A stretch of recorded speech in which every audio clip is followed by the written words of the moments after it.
The story of Rich Dad, Poor Dad is really a story of two different fathers with two different sets of values and completely different sets of advice. So I don't mean to insult anybody or, to damage your values, but really that was the difference. For example, my poor dad always said, go to school, get good grades, get a high-paying job, work hard, live below your means, save money, get out of debt, have a good retirement plan. That was my poor dad's values. My rich dad said, you probably won't get rich doing that way because very few people get rich following that plan. If you take a look at this 40-year run on the dollar is designed economically to lose money every single year. So why would you save something that loses money every year? And what this means for somebody on retirement plans is that after you retire, the value of your dollar goes down and your cost of living keeps going up.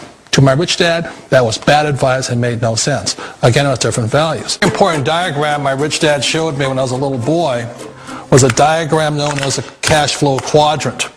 And the quadrant is made up of the four different people who make up the world of business.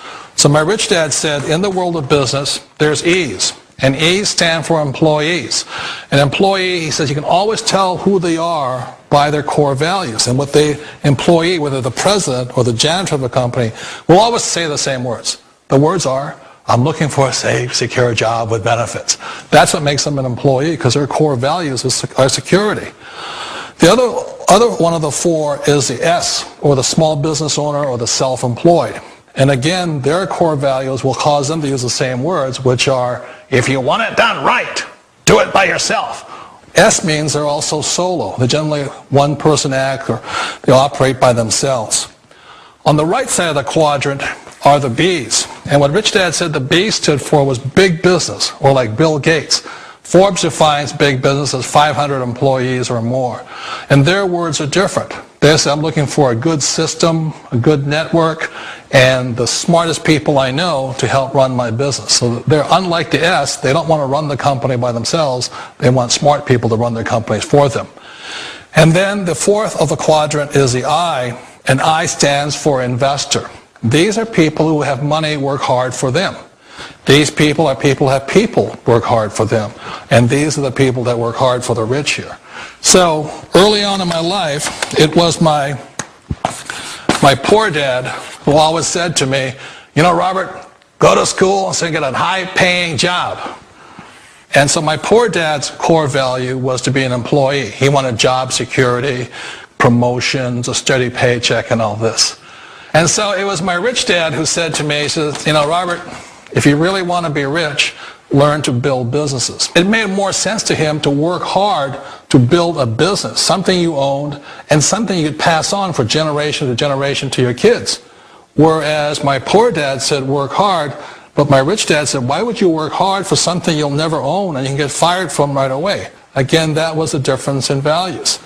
So my rich dad suggested I learn how to be a business owner and learn how to be an investor.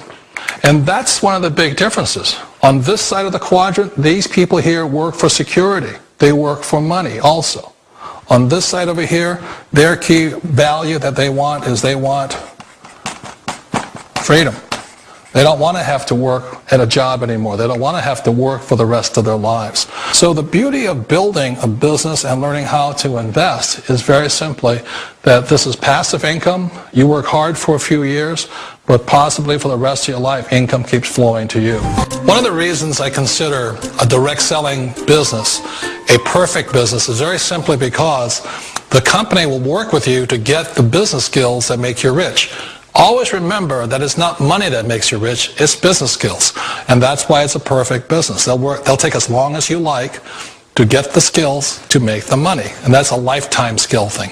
The other part about it is the low startup cost. Where else can you get in for under $500 and get these skills? For people who want to make the shift over to the B quadrant, which is what I would recommend for people, one of the beauties of a network marketing company is that you can do that for a very low price. And that's why I talk to people about considering network marketing. If you're to build a Microsoft, it would take you hundreds of millions of dollars. But a network marketing company allows you to start at a very low rate.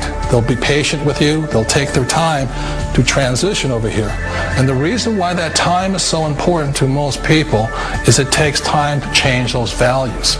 And the most important thing is once you take the time, let's say it takes 1 year, 2 years, 5 years, whatever time it takes, once you see the value or the core values of this side and this side, you're unstoppable.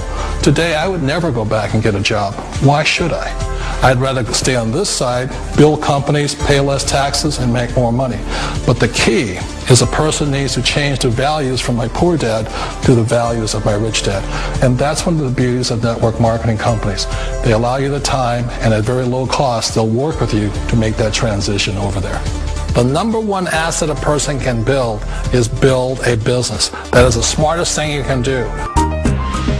Years ago, I decided not to follow the corporate ladder simply because, again, it was values. You know, my poor dad always said, go to school and get a high-paying job with the government or a big corporation. But my rich dad said, why would you work so hard at something you'll never own? You can't sell your job. You can't pass it on to your kids. So to me, it never made any sense. It made more sense to build my own business and hire other people. The other reason is that you really don't have much control if you're in the corporate ladder world. For example, you can get fired at any time, or today we have what's called M&As, or mergers and acquisitions, where another company buys another company. So you could be a great employee, but the company that buys your company just fires you. Not a get-rich-quick formula. You don't just do it overnight. It takes time. I still remember the first time I made that transition was back in 1978 when I fully quit my job and I had to depend upon my company that I was building to support me. So I understand the fear.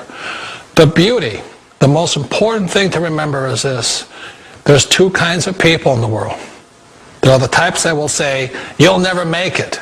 And there was I had a lot of people, a lot of friends and family saying that. You're stupid, don't do it. And the second type were the people that said, go for it, you can do it. Don't worry about it, we'll cover you. So the most important thing is support of friends and family.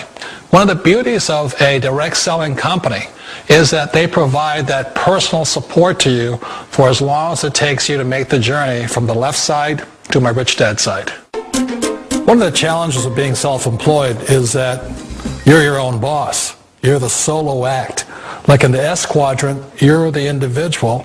You do it on your own. Whereas in the B quadrant, you're a team player. You have to depend upon your team and count on your team.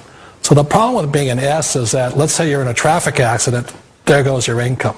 And let's say you get older and you haven't set enough money aside to retire on, that means you'll probably have to work for the rest of your life because you don't have anybody else to fall back on, not a team to count on.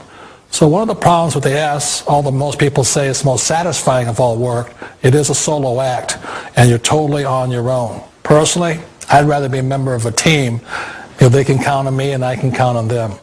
We all know the world has changed, but sometimes the hardest thing to change is ourselves. And being an old guy, I sort of know the older I get, I sometimes get more set in my ways. And I think that's one of the things that a direct selling business offers people, why it's the perfect business. They allow you to take your time to make the mental, emotional, and physical changes required to move from the left side to the rich dad side. And I think that's a big thing. It's a very gracious, it's a very elegant way, it's a patient way of supporting you in making the changes of your life. So please remember, change always creates upset, but sometimes we all know we have to make those changes. And if you know it's time for you to make that change, then the perfect business may be a direct selling business for you.